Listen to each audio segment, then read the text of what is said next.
Un nuevo inicio, un nuevo episodio para hablar hoy día de política, historia de Chile. Está justamente relacionado el uno con el otro tema. La historia de Chile, que pasa por la historia del Partido Radical, que de hecho ahora en este momento sufre algunos problemas, digamos, sinceramente. Ha tenido algunas complicaciones por el tema de la nueva ley electoral. Pero el radicalismo es justamente una tradición histórica en nuestro país, de hecho es una de las tradiciones políticas más antiguas de Chile.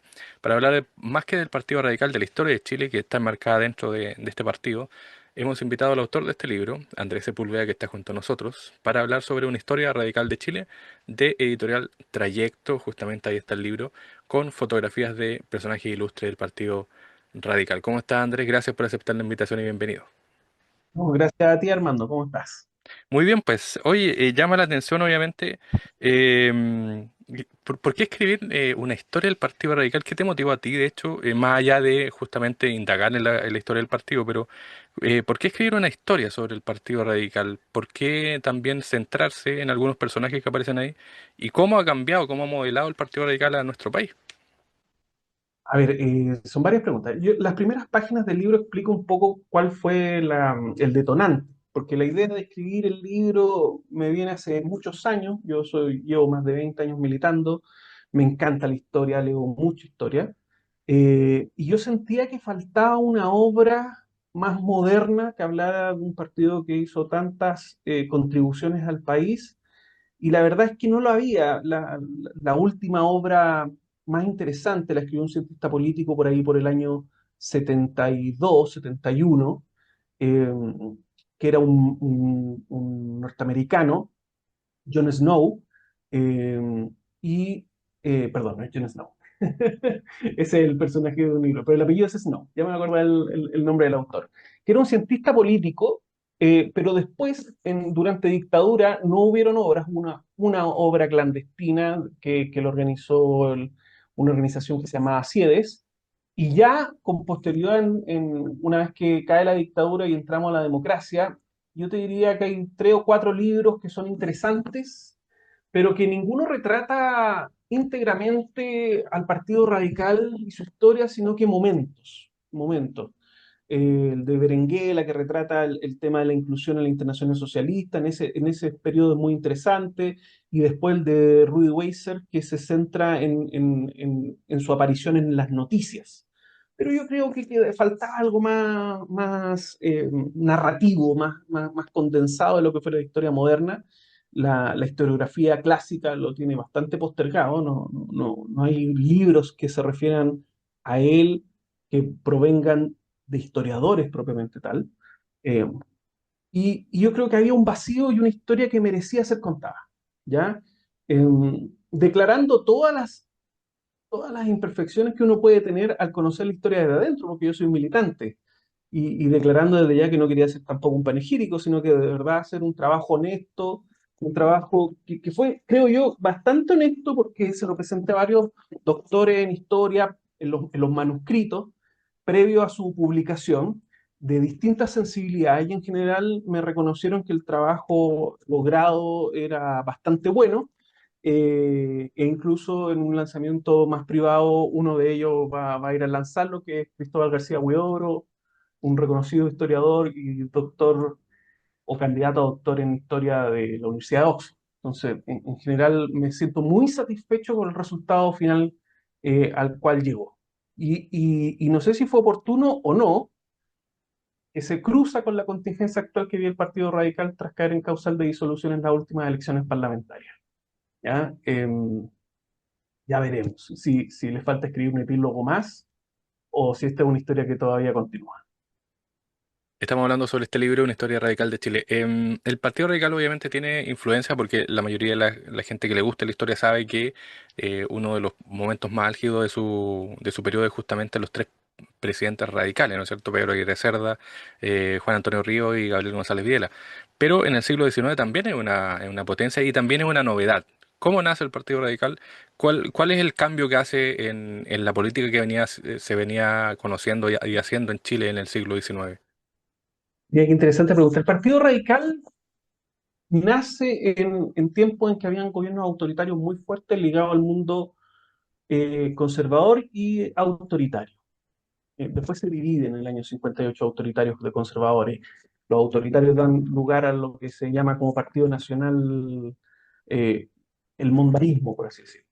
Los conservadores, después de la cuestión del sacristán, se separan de ese mundo y había un mundo liberal bien rico, eh, que venía bastante alicaído después de haber sido derrotado a principios de los 30 por este mundo autoritario.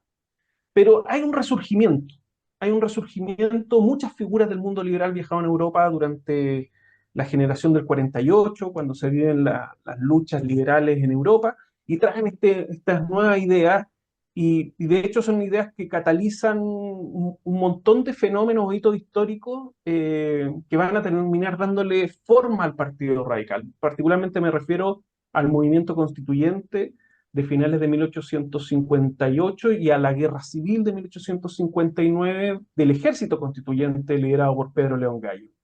Si bien fueron derrotados y partieron al exilio la gran mayoría de sus líderes, después de que se dictaron las leyes de amnistía de José Joaquín Pérez, regresan y le dan forma a un mundo liberal distinto, muy distinto al mundo liberal clásico. ¿Ya? Era un mundo liberal que tenía ambiciones seculares mucho más notorias que el mundo liberal, que era más neutro en ese sentido. Y querían forzar un proceso de centralización y una aportación del Estado en la educación también mucho más profundo. Esto lo hacen distinguir a este grupo de hombres que eran considerados como liberales rojos del liberal clásico, por así decirlo. Y son ellos los que en 1863 se organizan en una primera asamblea electoral en la ciudad de Copiapó, en diciembre de 1863, que le ponen de nombre Asamblea Radical. ¿Y por qué radical? ¿Qué era lo radical en esa época? Lo radical en esa época era, y de hecho del pensamiento radical, que es un pensamiento más antiguo que principia en los años 20 en Europa, eh, en ese momento histórico el mundo occidental estaba dominado por las monarquías y estaba dominado por la iglesia. Entonces, ser anticlerical y querer un Estado secular y al mismo tiempo ser republicano y despreciar las monarquías y los títulos y todo lo que tiene que ver con la monarquía era radical. Y la palabra radical era una especie de epíteto con el objeto de denostar a quienes compartían esas ideas. Y el radicalismo chileno la adoptó como una forma de distinguirse del resto del ecosistema político. Y esas ideas llegan a Chile porque hay que recordar que Chile estaba ligado a la iglesia. Y sobre todo considerando que habían gobiernos autoritarios vigentes a quienes se les consideraban verdaderos reyes sin corona. Entonces, se juntan estas ideas y encontraron un nicho fértil en este país para crecer. Y el Partido Radical efectivamente comienza desde muy temprano a ser un actor que tuvo inmediatamente representación parlamentaria, ¿ya? Al principio con dos o tres representantes, pero luego empezó a crecer y tanto es así que al término del gobierno de José Joaquín Pérez e iniciado el gobierno de Rasuri, él los involucra en las tareas del gobierno y pasa a ser partido oficialista inmediatamente, aliados al Partido Liberal, que también era el primer gobierno del Partido Liberal, propiamente tal porque José Joaquín Pérez como un presidente de transición, era un monbarista, por así decirlo, pero un monbarista más licuado, con menos autoritarismo. Él quería y se vio a sí mismo como un presidente de paz, de general Lazo, y por eso las leyes de amnistía. Eh, y ahí el Partido Radical inicia una tarea que encontró siempre muchas veces alianzas con el mismo mundo liberal, para ir sacando al país de estos vestigios coloniales, de estar siempre sumido a la Iglesia Católica y estar siempre sumido a figuras más o menos autoritarias. Empezó todo el esfuerzo de la dictación de las leyes laicas en los años 70 y años 80 del siglo XIX, que fueron convirtiendo al Partido Radical en una alternativa digna de ser vista y de ser considerada. Tanto es así que cuando Balmaceda compite contra un primer candidato presidencial radical, ¿ya? Y fue una competencia de dos, si bien le fue muy mal a José Francisco Echevers, ya el hecho de que el partido se empezara a proponer como un objetivo el alcanzar la más alta magistratura, ya es algo digno de ser relevante, porque pasa a ser un actor importante. Y con posterioridad a la guerra civil, sus ideas empiezan a complementarse con la cuestión social. Entonces, empieza a crearse realmente lo que hoy consideramos un partido político moderno, que tiene un proyecto político que ofrecer al país en todas las dimensiones posibles. Es algo que al Partido Liberal le costó mucho alcanzar. El partido se fragmentó muchísimas veces y les costó encontrar causa. Yo te diría que encontró causa recién en los años 30 del siglo XX, cuando adopta una visión económica más monetarista, más del liberal económica, ¿ya? Antes de eso, el Partido Liberal no era liberal económico necesariamente, había harta preocupación por la cuestión social, entonces era como una mixtura de muchas cosas. Interrúmpeme nomás, Armando, de pronto yo me pongo a hablar y no Sí, paro. lo que pasa es que la idea es ver esta primera etapa justamente porque la gente, como te decía, muchos lo asocian a los gobiernos radicales, pero el Partido Radical viene del siglo XIX y de hecho yo Claro, veo acá, porque al final del libro aparecen fotos de figuras del Partido Radical y uno encuentra, bueno, Enrique Maquíver, que es una de las figuras más importantes, digamos, Pedro León Gallo, que está en la guerra civil de finales del gobierno de Manuel Montt, Francisco Bilbao, que también es una figura muy importante, no solo para el Partido Radical, sino también para Chile por sus ideas, digamos. Y está también Manuel Carrera Pinto, familiar directo justamente del prócer José Miguel Carrera, y de ahí partimos del siglo XX. ¿Cuáles podría así hacerlo como un resumen? Son los guiños que empiezan a captar la atención de la gente, porque tú lo decías, bueno, el tema de la cuestión social. Pero también me imagino que desde el del mundo de la élite política también ellos se dieron cuenta que habían ciertas ideas que se impregnaban, por así decirlo, y que hicieron que el Partido Radical fuera masificándose en un siglo XX también donde había mucha fragmentación de ideas. así es. Mira, hay que entender que durante el siglo XIX nuestra democracia era bastante segmentada. Habían solamente quienes participaban de los derechos políticos, era una minoría que tenía que tener además cierto volumen de capital. De partida eran solo hombres que sabían leer y escribir en un país en que la educación era bastante reducida. Y había que tener cierto patrimonio, había que tener o inmuebles o una fortuna que se iba reflejando en un decreto que año a año era lo que te habilitaba para tener derechos políticos. Entonces hay que entender que era una democracia sectaria, por así decirlo. ¿Ya? Y el Partido Radical inicia con sus primeros líderes, los hermanos Gallo, los hermanos Mata, Guillermo y Manuel Antonio Mata, que también son muy conocidos, eh, son figuras de una burguesía, son burgueses, son pequeños empresarios mineros ligados al norte, pero además ligados por lazos de familia a las enormes fortunas de los Goyenechea, ¿ya? Y de hecho los hermanos Gallo y los hermanos Mata son primos entre sí, ¿ya? Son Mata Goyenechea y Gallo Goyenechea, ¿ya? Y eh, el partido, claro, no se mantiene como un partido burgués propiamente tal, empieza a transitar en la medida en que el voto se va ampliando y la participación política se va ampliando, es el Partido Radical probablemente el que más se alimenta de los segmentos medios de la sociedad, ¿ya? Empiezan a introducirse, hay cambios de élite, y empiezan a aparecer, por ejemplo, Enrique Maquier, Valentín Letelier, otra figura como Juan Agustín Palazuelos, que son personas que vienen de segmentos más medios, que se crean, o sus buenas vidas son fruto de su educación, más que de una suerte de fortuna de cuna, ¿ya? Eh, Enrique Maquiller en particular es hijo de migrante, en el caso de Valentín Letelier era también de una familia de clase media que termina formándose y al final ellos empiezan a alimentar. Y aquí empieza una conversión porque como empiezan a aparecer las ideas relativas a la cuestión social, esto es muy finales del siglo XIX, en que parece que la cuestión social empieza a ser una cuestión importante. ¿Por qué? Porque se ganan enormes territorios con posterioridad a la Guerra del Pacífico y la gente quiere ver que las ganancias de esa guerra que se ganó en la guerra, el salitre, el guano, se refleje de algún modo en mejoras en las condiciones de vida que tiene la población, ¿ya? Y empezó a verse reflejado, ese es un poco el interés también de Balmaceda, de ver cómo hacemos que esto empiece a chorrear para todos. Y, eh, y el Partido Radical, junto con el Partido Demócrata, de Malaquías Concha, que por lo demás Malaquías Concha era radical en su juventud, ya en el 85 se va al Partido Radical para formar el Partido Demócrata, eh, son los que más reciben la cuestión social. Estamos hablando antes de la aparición de los partidos obreros, propiamente tal. ¿Ya? El Partido Comunista en 1912 y el Partido Socialista en 1933. ¿Ya?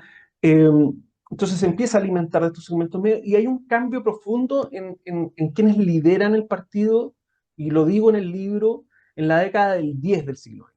¿Ya? En 1906 se produce una tercera convención ideológica muy importante para el Partido Radical, en donde se abraza un programa socialista, ¿ya? Pero quiero remarcar de que no es marxismo, ¿ya? Es algo que en la época se llamaba socialismo de Estado, que si tuviésemos que ligarlo en lenguaje contemporáneo, es el mundo de la socialdemocracia, ¿ya? Es un socialismo ligado a las escuelas revisionistas de finales del siglo XIX, ¿ya? Eh, y, y se adopta este programa de la mano de Valentín Letelier, quien había viajado a Alemania, había visto las maravillas que había hecho Otto von Bismarck y de un Estado que era capaz de entregar un sistema sanitario, un sistema educacional, pero de lujo para la época, para los estándares de la época, y ese era el modelo que quería extraer y traerlo a Chile. Déjame demorarme un segundo más en esta idea. El Otto von Bismarck era el primer ministro alemán, un hombre, un aristócrata, que odiaba a los marxistas, los detestaba en lo más profundo de su ser. Y que Pero él logra además entendía, la unificación alemana a del Reino Alemania, de Prusia. claro, pero él entiende rápidamente que para evitar que los movimientos obreros logren una revolución, es deber del Estado, que en esa época el Estado era privativo para la gente que tenía dinero, era la clase alta, tenía que proveer servicios a toda la población. Entonces, él sin quererlo, probablemente, empieza a poner las primeras piedras de los que después las escuelas revisionistas adoptarían como socialdemocracia. ¿Ya? Entenderían que la solución marxista no era ni deseable ni suficiente, sino que el camino al socialismo era vía ilustración. ¿Ya? Ese era el camino, la ilustración. O sea, la gente había que educarla, educarla, educarla, hasta que apareciera el nuevo hombre y se generara una visión más colectivista de la vida. Entonces, ese fue el socialismo al cual adhiere Valentín Letelier y que en esta convención lo trasunta en el proyecto y programa político del Partido Radical durante todo el siglo XX. Y todo el eje del siglo XX es un radicalismo ligado a esas ideas, ¿ya? Pero no al marxismo, porque a veces las simplificaciones actuales, uno escucha socialismo y dice, ah, marxismo. No, no, no. Ya había socialismo antes del marxismo, que se llamaba socialismo utópico, y que no estaba bien formulado. Hay muchos representantes, muchos de los radicales que fueron fundadores del Partido Radical en Chile, fueron a su vez pupilos de reconocidos socialistas utópicos en sus viajes a Europa, porque acuérdate que estas élites viajaban a Europa por lo general a estudiar, y la gran mayoría de ellos, en particular los hermanos Mata, viajan junto a Francisco Bilbao, que Bilbao nunca fue radical propiamente tal, no militó en el partido, ¿ya? Eh, pero fue sin duda el que puso las primeras bases para entender lo que sería el radicalismo del siglo XIX, ¿ya? Eh, Viajan con Bilbao.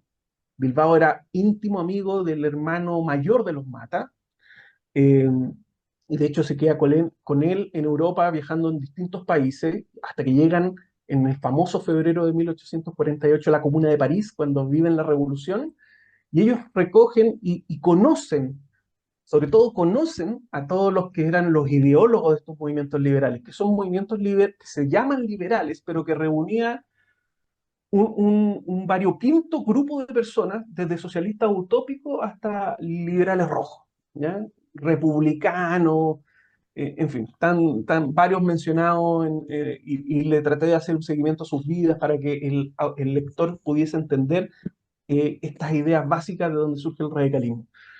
Entonces, ya en el siglo XIX la cuestión social se abraza plenamente. Hay un proyecto en donde el Estado como un orientador de la economía pasa a ser un elemento relevante, pero el Partido Radical no se separa del mundo liberal en esta primera etapa, ¿ya? Porque el mundo liberal tenía o compartía alguna de estas ideas en forma difusa, pero las seguía compartiendo, ¿ya? O sea, es cosa de pensar en Alessandri de 1920 a 1925.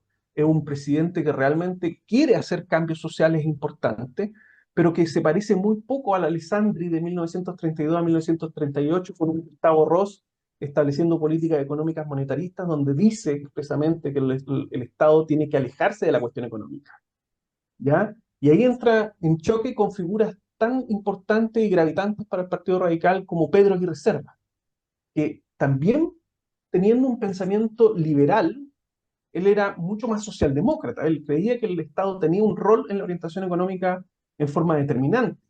Y le habla en el lenguaje que el empresario pudiese entender de por qué era importante que el Estado no solamente orientara la economía, sino que impulsara una economía desarrollista.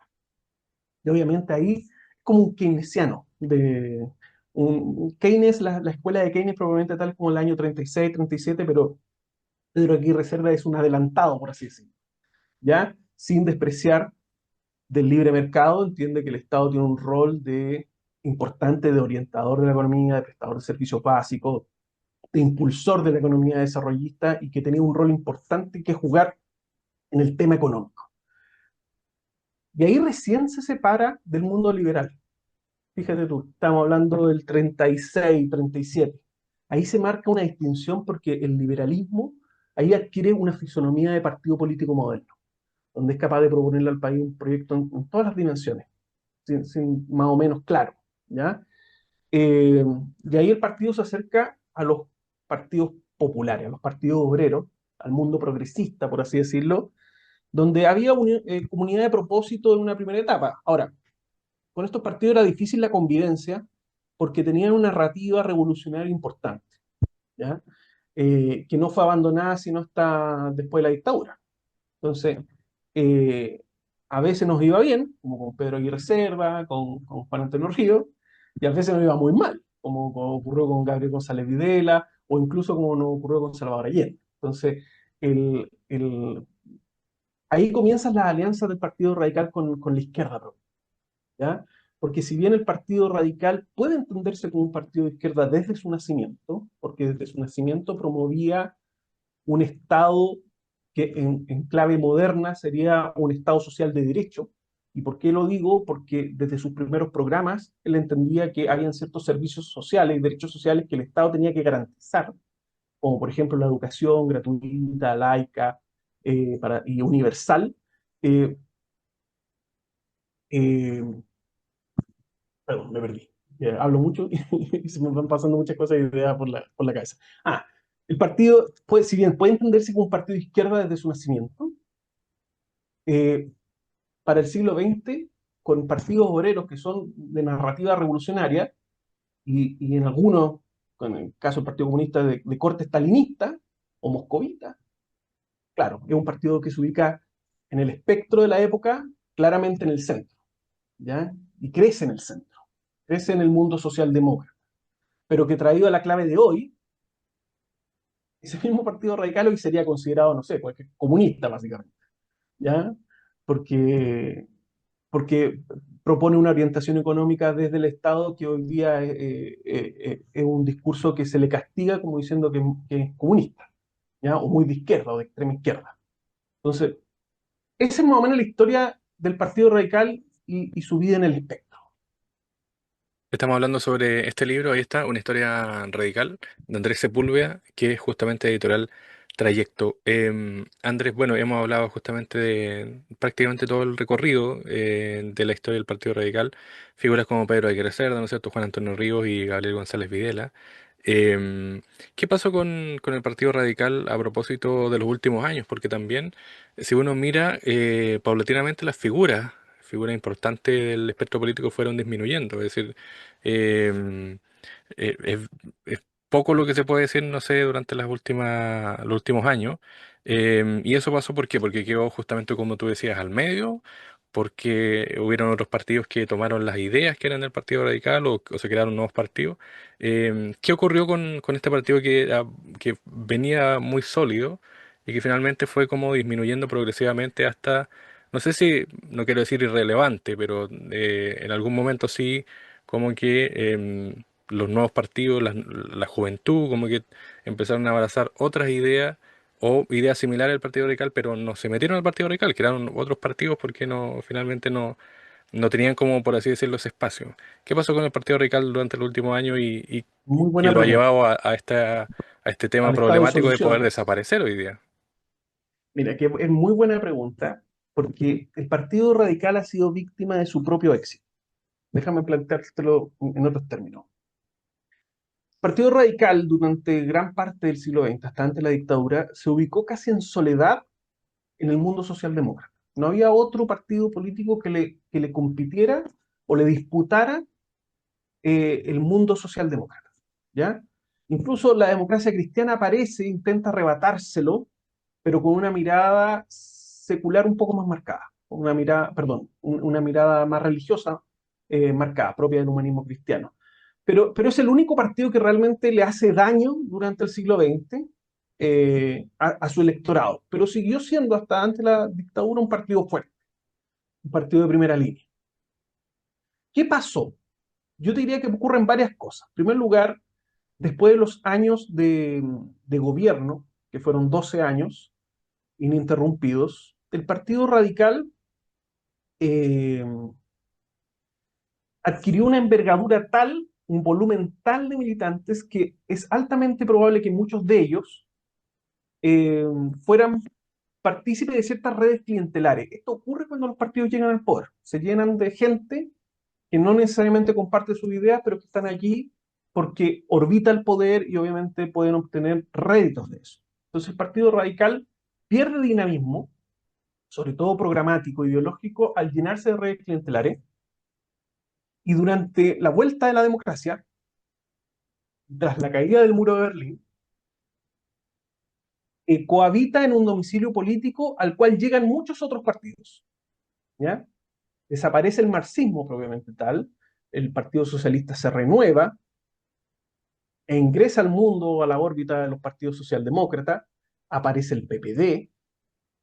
Entonces, obviamente, empieza una disputa de su domicilio político que a nivel global es el domicilio político más exitoso de la izquierda. O sea, en el contexto de sociedades liberales, no hay izquierda más exitosa que la izquierda socialdemócrata, la que es capaz de impulsar proyectos de estados benefactores a nivel mundial, y si tú ves los rankings hasta el día de hoy, en índice de desarrollo humano, en índice de calidad de vida, te vas a dar cuenta que son países que impulsaron estados benefactores desde la mitad del siglo XX hasta el día de hoy. O sea, los países que pertenecen a la órbita de la mancomunidad, los países escandinavos, los países nórdicos, de Europa Central, Japón, Corea del Sur, Singapur y sería, ¿ya?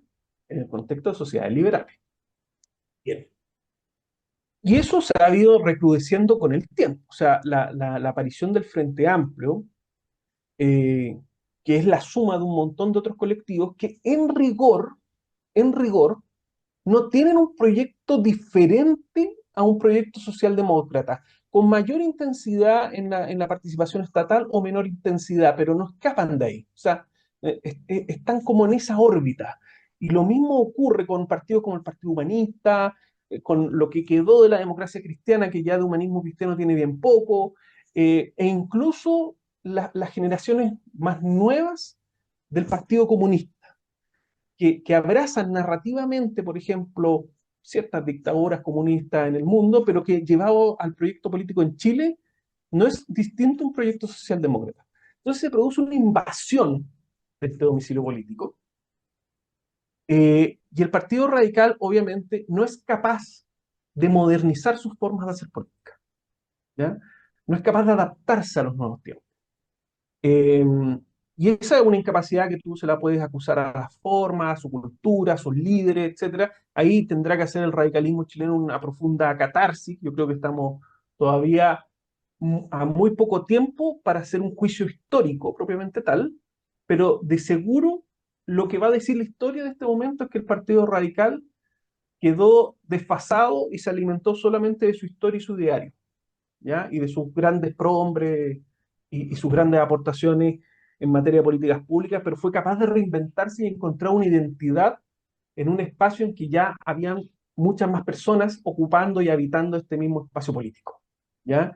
Eh, por lo tanto, el espacio político que ocupó el Partido Radical fue tan exitoso, eso, por eso digo, es víctima de su propio éxito, y hoy día está tan normalizado las ideas del radicalismo, ¿ya? O sea, la idea del progresismo, la idea del voto a la mujer, todas esas cosas, que en realidad hoy se dan por sentadas y, y el partido es incapaz de monopolizarlas, como diciendo esto es nuestro y nosotros somos los capaces de seguir profundizando estas mismas ideas. Y obviamente en ese desfase, en un mundo altamente competitivo en lo político el día de hoy, el Partido Radical le pasó la cuenta. Ahí está, una historia radical de Chile, Andrés Sepúlveda. Andrés, muchas gracias por comentarnos parte. Bueno, el libro es extensísimo, así que la gente que vaya al libro, obviamente, para conocer toda la historia de Chile y del Partido Radical, porque son, como decíamos al inicio, se entremezclan, son parte ya de la historia nacional. Andrés, muchas gracias por aceptar la invitación y gracias por el tiempo. Muchas gracias a ti, Armando, y un abrazo a todas y todos.